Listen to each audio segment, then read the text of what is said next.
Hi, I'm Joel Richardson, and this is The Underground.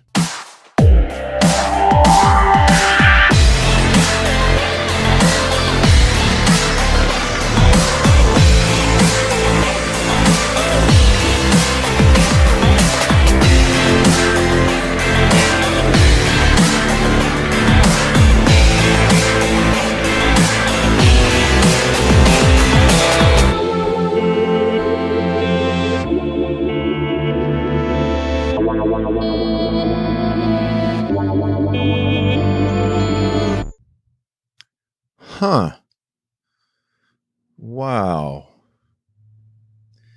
This is truly some amazing prophetic wisdom. 88 reasons why the rapture will be in 1988. The subtitle of which is The Feast of Trumpets, Rosh Hashanah, September 11th, 12th, and 13th in 1988. A book lit, which no doubt will live in infamy, self-published by a minister who no doubt was well-intentioned, Edgar C. Whisenant, who also will no doubt live in infamy. 88 reasons why the rapture will be in 1988. Welcome to this week's episode of The Underground, a program that explores the testimony of the biblical prophets, the gospel of Jesus Christ, current events, and how all of these things relate to you and me. Now, as you can see this week, we are going to ask the question, what is the sign of September 23rd, 2017?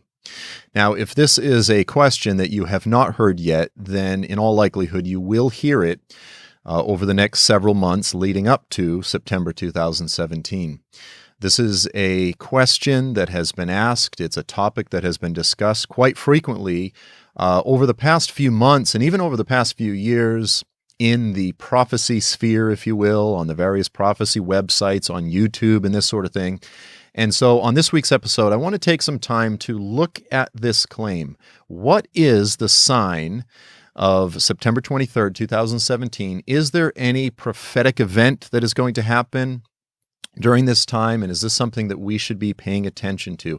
So let's go ahead and just begin by beginning with the particular passage, the text, that many are claiming will be fulfilled, prophetically fulfilled this year on September 23rd.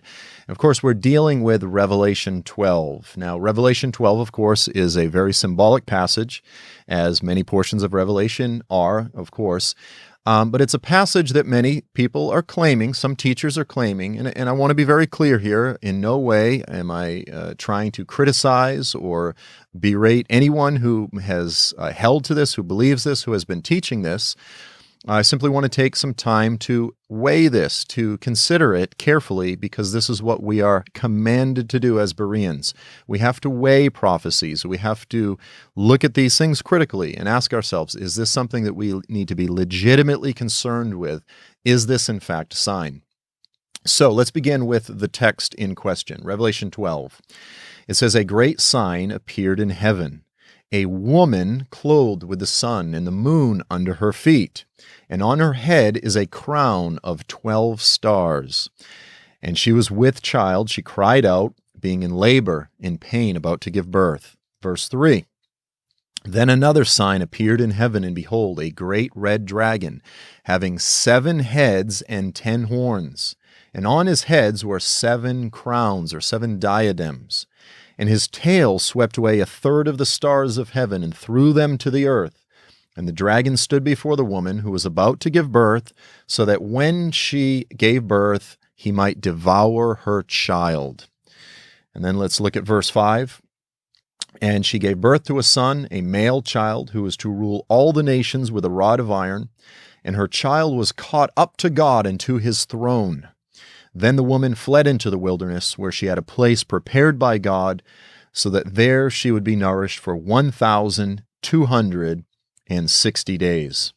Now, needless to say, this passage, just like so many other passages in Revelation, just like so many other passages in the Bible, is an incredibly controversial passage. And it's a passage which does require some some caution when interpreting it.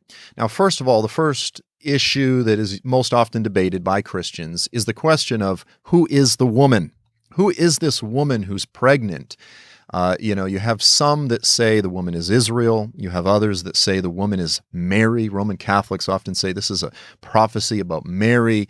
And then other Protestants will say, no, this is the church. The church is going to give birth to the male child, which is sort of this class of super Christians in the last days. And there's all sorts of different interpretations. Well, first of all, let's just say, in order to determine who the woman is, we really need to begin with the biblical backstory, the biblical context of which Revelation is built upon. So many passages in Revelation are built upon Old Testament passages, Old Testament texts. And so this particular passage, of course, begins in Genesis 37. And this is the story of Joseph, and Joseph has a couple dreams, and these dreams, of course, don't ingratiate him to his brothers or even his mother and father. And let's go ahead and just read this passage, because this is the passage where we get the biblical foundation for some of the symbolism found in Revelation 12. So we begin in Genesis 37, verse 6. And so Joseph, it says to his brothers, he says, "Please listen to the dream which I've had. For behold, we were binding sheaves in the field." They're binding sheaves in the field. "And lo, my sheaf rose up and stood erect. And behold, your sheaves gathered around and bowed down to my sheaf." Then his brothers said to him, "Are you actually going to reign over us?" Of course, he was younger than most of his brothers. Are you going to be a ruler over all of us? Is this what you're trying to say? Are you that arrogant, Joseph? Or are you really going to rule over us? So they hated him even more for his dreams and for his words. And of course, his dreams were from the Lord. Verse 9, "Now he, Joseph, had still another dream, and he told it to his brothers and said, Lo, I have had another dream. Behold, the sun and the moon and 11 stars were bowing down to me." He related it to his father and his brothers. His father rebuked him and said to him, "What is this dream that you've had? Shall I and your mother and your brothers actually come and bow ourselves down to you and to the ground?" His brothers were jealous of him, but his father kept the saying in mind. His father paid attention. Now, of course, who was Joseph's father but Jacob, who became Israel? So when we get to Revelation 12, of course, this picture of this woman who is about to give birth to a child, and she's clothed with the sun, the moon is under her feet, and she has 12 stars over her head. This imagery of the sun and the moon and the stars, this is all rooted all the way back here in Genesis 37. So the woman Israel is about to give birth to the Messiah. Okay, we agree on that. The dragon is perched before the woman. He wants to devour Jesus. We know in history that through the decree of Herod, there was this effort to destroy all the males that were born in Israel because he was afraid the Messiah was going to rise up.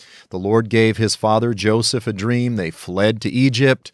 The boy was taken care of. He came back to Israel later. And then, of course, Satan was trying to devour him ultimately through the mutilation, the crucifixion, and his death on the cross.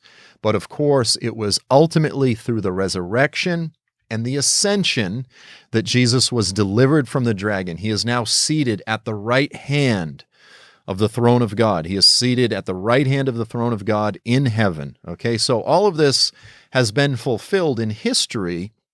But then there are other elements of the prophecy that are clearly eschatological. And in many ways, sort of the first coming of Jesus and then the return of Jesus, events that make up episodes from both periods are sort of interwoven in this prophecy. And this is where it becomes difficult. Some of the prophecy has first century fulfillment, but then ultimately this picture of the dragon sweeping away a third of the stars from heaven, that's actually an eschatological event. If we are to continue reading the passage, which we won't for time, it actually goes on. You hear this rejoicing in heaven. It says, that heaven is rejoicing because the accuser of the brethren has been cast out of heaven. And then it says, but woe to the earth and the sea, because the devil has gone down to you. He knows his time is short. He's enraged against the woman Israel, against her children who keep the commandments of Christ, the followers of Jesus, if you will. the Christians of the earth. He's enraged at the people of God. But again, it's for a very short time. It's that final 3.5 years before the return of Jesus, which is most technically known as the Great Tribulation, the time of Jacob's trouble. Any of these terms, this is the time that Satan will really be cast out of heaven down to the earth, a third of the stars or the fallen angels with him, and so forth. So this is sort of the backstory. Now, what is the claim that's being made concerning Revelation 12? Well, essentially, what some prophecy teachers, some different folks are claiming is that the particular alignment in the stars of the constellation Virgo and some other constellations and stars and planets will uniquely be aligned in such a way on September 23rd, 2017, which happens to be, again, Rosh Hashanah, the Jewish New Year, that this will fulfill the picture that is described in Revelation 12, and thus the prophecy of Revelation 12 will be fulfilled uniquely on this day. Now, more specifically, I've got an image here. This is a picture that I just pulled off of the internet. Again, I'm not sure who made this. Again, to be clear, I'm not trying to berate, insult, or criticize anyone. If you're the teacher that made this, I'm not even sure who made it. Again, my point is not to criticize, but the claim is being made that this particular alignment of the stars, again on September 23rd, 2017, is a once in 7,000 year event. Okay, this is an extremely rare event. Of course, mankind has been on the earth, arguably from a biblical perspective, roughly 6,000 years. So once in every 7,000 years, that's a pretty big claim. And so the weight of this particular prophecy is placed on, sort of the weight of the argument is placed on the extreme rarity of this unique alignment of the planets and the stars to fulfill this prophecy in Revelation 12. Now, of course, the question that we have to ask is that true? Is that true? Well, first of all, let's just begin again by looking at the constellation Virgo. Here's just another image, sort of an illuminated manuscript type of image of the woman Virgo. Here is another image just of the particular stars which make up the constellation Virgo. Now, let me just say this real briefly, too, with regard to cosmology or astronomy. This is an area that is sort of very dangerous for Christians because on one hand, we are people that completely avoid astrology. Okay, we avoid all of trying to tell the future, fortune telling and all this sort of stuff. And this is very popular. I mean, just about anybody can find that sort of tarot card reading astrologist that sets up shop in some little downtown, booth that they rent, or, crystal ball, all this sort of thing. However, there are many Christians who believe in what is called the Mazzaroth or the Mazzaroth. And this is the idea that God himself actually in the stars sort of tells the gospel story. And that in ancient times, before all of these things were perverted by the pagans, that were distorted and lost, that really the story of redemptive history is told through the stars. Now, early in the late 1800s, we had folks like J.A. Seiss, Joseph Augustus Seiss, E.W. Bullinger, some really excellent Bible teachers who were trying to teach the redemptive nature of these things. In more modern times, Tim Warner has written a book called The Mystery of the Mazzaroth. It's actually a great book. And, I don't have a strong opinion on these things, but I think a very legitimate case can be made for redemptive history being told in the stars. Again, they've been perverted over the years by pagans, by, all sorts of things. We've got millennia of distortion, so we need to be very, very careful. The point here is we're never to try to fortune tell or any of these things, but that in fact, when Revelation 12 is talking about the woman, the scriptures are, in fact, talking about Virgo, the sign of the woman. Now, we don't necessarily have to call it Virgo, but this is the sign of the woman. And so when it talks about the sun, the woman being clothed with the sun, what's being spoken of here is the time when the sun, when Virgo or the sun passes through Virgo. In other words, there's a particular time every year, roughly just loosely in between August and October, when the sun passes through Virgo and the moon is under her feet. So we have that portion of the prophecy essentially fulfilled. Now, the point, however, is that this happens every year. Every year the sun passes through Virgo and the sun is positioned under her feet. Okay, so that's not unique. That's not once in every 7,000 years. However, what is being claimed, and again, we'll go back to the image that I pulled off of the internet, and you can see here that what this particular teacher has is he's taken Leo, the constellation Leo, which is positioned above the head of Virgo, and he's pulled out 8 particular stars from Leo, but then he also has Regulus, Venus, Mars, and Mercury, of course, which are planets, that are also sort of positioned in such a way that you have 12 stars positioned above Virgo's head. And so the claim that's being made is that this is in fact the fulfillment of the crown of 12 stars above the woman's head. Okay, now, of course, we could say that that particular alignment of stars, and I don't know how, I haven't looked it up myself to say how frequent is this. Is it every 150 years? Is it every several thousand years? Whatever. I haven't even looked it up, because the reason I haven't looked it up is because the claim that's being made is that that makes up those particular stars, again, Leo, which is an entirely different constellation, and some of these other planets make up the crown of 12 stars. The problem is that when we look at this other chart here, as we can see, above the head of the woman Virgo is another little cluster of red stars and galaxies and planets that is referred to as the Virgo galaxy cluster. Sometimes it's just referred to as the Virgo cluster, or sometimes even the Virgo supercluster, which is actually sort of something a bit more than just the Virgo cluster. But the point is this: cosmologists, astrologers, have always looked to the Virgo galaxy cluster as the cluster of stars which fulfills the 12 stars above Virgo's head. In other words, this cluster of stars which make up the 12, the laurel or the crown, the wreath, if you will, of 12 stars, that's always there. So we're not looking for Leo, which is another constellation entirely. I'm not sure of the validity of pointing to a different constellation and saying, no, that's actually part of Virgo, because it's a different constellation. Like, that shouldn't count, right? You should, the Virgo, the stars that make up Virgo should be unique to her. You can't borrow from another constellation. Otherwise, what happens to that constellation? It's no longer Leo. We won't get into all that. But the point is this: again, cosmologists, astrologers, those who, even those that are biblically based, who look to the redemptive story that's being told in the stars, they've always said that crown of 12 stars that's spoken of in Revelation, that is simply the Virgo galaxy cluster. That's something that is always there. Okay?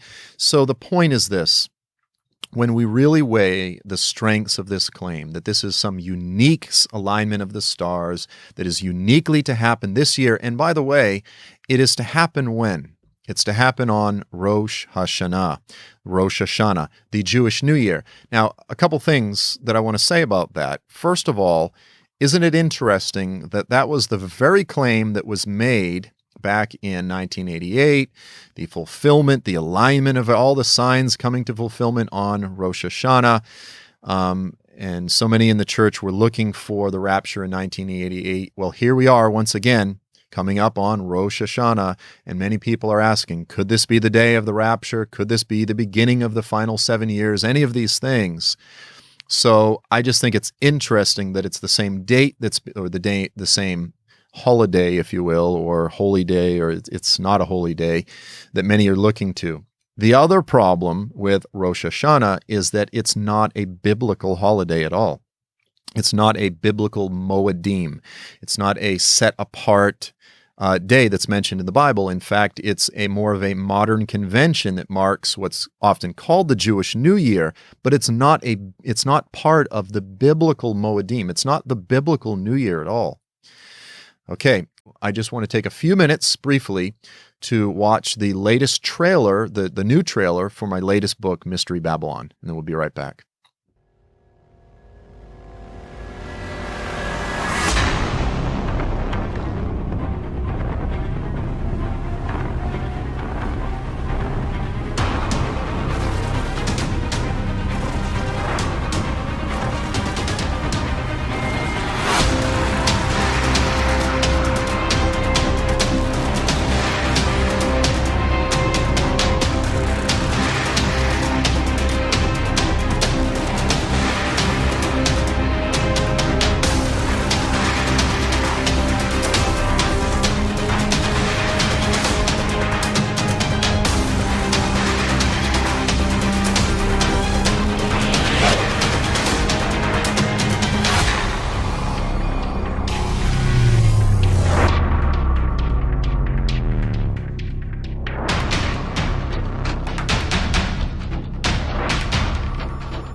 All right, well, I hope you enjoyed the trailer.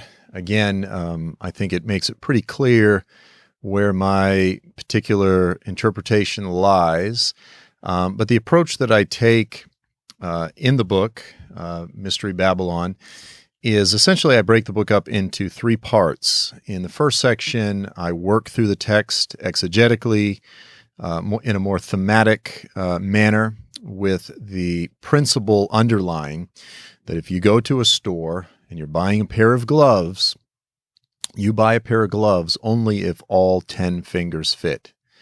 You don't buy a pair of gloves if 6 of the 10 fingers fit great, but 4 don't fit. And so then in the second part of the book, I work through a lot of the primary interpretations that have been espoused by different Christians down through history concerning the harlot Babylon, and I weigh the strengths and the weaknesses of each position. You know, this position maybe has a few fingers which fit great, but others that don't. And I go through all of those. Is it Rome? Is it Jerusalem? You know, all of these different positions. Is it the Illuminati? And then in the final section, I have several chapters where I lay out the case for Mecca and the kingdom of Saudi Arabia in a larger sense as the fulfillment of Revelation 17 and 18. I don't do it in an overly dogmatic approach, but I lay out the case and do my best to present it. Again, not in an exhaustive manner, but in such a way that I think it is an enjoyable read if you're a student of the Scriptures, and it's regardless, it's very relevant material for all of us. And then, of course, I do have the Babylon bundle where I throw in the Antichrist debate. Do the Scriptures teach a Roman or a Muslim Antichrist? That's myself and Dr. Tommy Ice. And then finally, the book, The Babylon Connection by the Reverend Ralph Woodrow, an excellent book. So I put all the three of those together, make that affordable for all of anyone that's interested in studying this. Again, go to my website at Joel's Trumpet, click on the store, and select the Babylon bundle. So again, getting back to the whole topic of this idea, what is going to happen September 23rd, 2017? As I have already suggested, I personally don't believe that anything profound based on some fulfillment of the stars, this sort of thing, the alignment of the stars. Based on that, I don't think anything will happen this year. Again, it's a holiday, Rosh Hashanah, which is not a biblical holiday. It's a Jewish New Year, but it's not biblical. So there's that. Now listen, throughout history, premillennialists, those that have a belief that biblical prophecy will largely be fulfilled in the future, that Jesus will return, establish his kingdom here on the earth in this transitionary period before the eternal state, those that are premillennialists and futurists, those that are watching biblical prophecy, we have made a lot of mistakes. It was in the 1800s that the minister William Miller and his followers, the Millerites, were predicting, based on a series of calculations in the book of Daniel, that Jesus was going to return. Of course, when that didn't happen, interestingly, what did William Miller do? He said, oh, you know something? I was looking at the Gregorian calendar when in fact I should have been looking at the Jewish calendar. And then he adjusted his dates. Of course, Jesus didn't return on any of those dates. This whole period became known as the Great Disappointment. There were multitudes of very, real believers, of honest, sincere believers who were caught up in this, and they were greatly disappointed. What did the scripture say? Hope deferred makes the heart sick. Of course, then the Adventists and the Jehovah's Witnesses sort of built off some of the predictions and different things that were floating around during that period. And they had some false predictions, some mixture of prophecy by Ellen G. White and some calculations and different things. We've seen this over and over again. Again, 1988, many very sincere believers believed that Jesus was going to come back. That was going to be the rapture. It didn't happen. Each time these things happen, each time there's a great disappointment. Here's another big one. I'm sure you're all remember this, Y2K. This is the Y2K Survival Guide and Cookbook. I got this just as an object lesson for 1 penny off of Amazon. We could talk about the Mayan calendar craze, where so many Christians were convinced that the Mayan calendar and all of these other unbiblical prophecies were all lining up just perfectly. And of course, last year, the combination of the blood moons, the culmination of the blood moons and the Shemitah, much of the church was really anticipating something huge and life-altering and world-changing to happen. Last year, around September, in that whole period, nothing major happened. I know some folks have said, well, this happened or that, but nothing of the magnitude of 9/11 or the economic collapse of 2008, this sort of thing. The point in all of this is it's okay to watch signs. One, we need to weigh them. We need to consider whether or not they're legitimate. And, if there's some legitimacy, then we should pay attention. But we need to be so careful not to get caught up in the latest craze, the latest frenzy. So I just want to end this program just by looking at a few passages which I think are very relevant to this particular conversation. What does the Apostle Peter say? Well, in 2 Peter chapter 3, verses 3 through 4, Peter says this, "Know this, first of all, that in the last days mockers, scoffers will come." What are they doing? They're following after their own lusts, saying, "Where is the promise of his coming? For ever since the fathers fell asleep, all continues just as it was from the beginning of creation." So this is amazing because really, Peter is making a prophecy. He says, in the last days, many people will be incredibly skeptical. They will mock the whole notion of the end times. They go, hey, look, things are just moving on like they always have. Now, here's the thing. We know the mockers will come. Why give them ammunition? Why do we, as Christians, as premillennialists, continue to give the mockers ammunition? Don't run around like a chicken with your head cut off. Don't run around like Chicken Little. Don't go crazy every time somebody makes a new video on YouTube and says, this is a sign or that is a sign. Weigh it carefully. If it holds water, then soberly, responsibly watch and pray. But don't immediately, just make all these rash life decisions and this sort of thing. We are called in the last days to be people who are sober. Listen, why take the time to extend this caution or this warning? Because I believe that biblical prophecy is being fulfilled in our time in a very precise way. The scriptures are clear regarding the things that need to take place. Israel needed to be back in the land. That has happened. I believe that Daniel 8 talks about a series of wars that need to unfold in the Middle East. We know that the Antichrist has to rise. Now, granted, he won't be fully revealed in the most technical sense until the middle of the final 7 years before the return of Jesus, but I believe those that are watching will have the ability to discern, at least potentially discern, the rise of the Antichrist.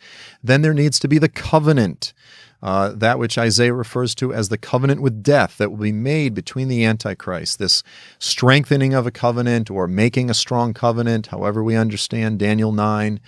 But that will be made with the many. That's a phrase that is used to refer to Israel. So we have these events that the scriptures lay out that are very clear, and there's other signs that we could look to.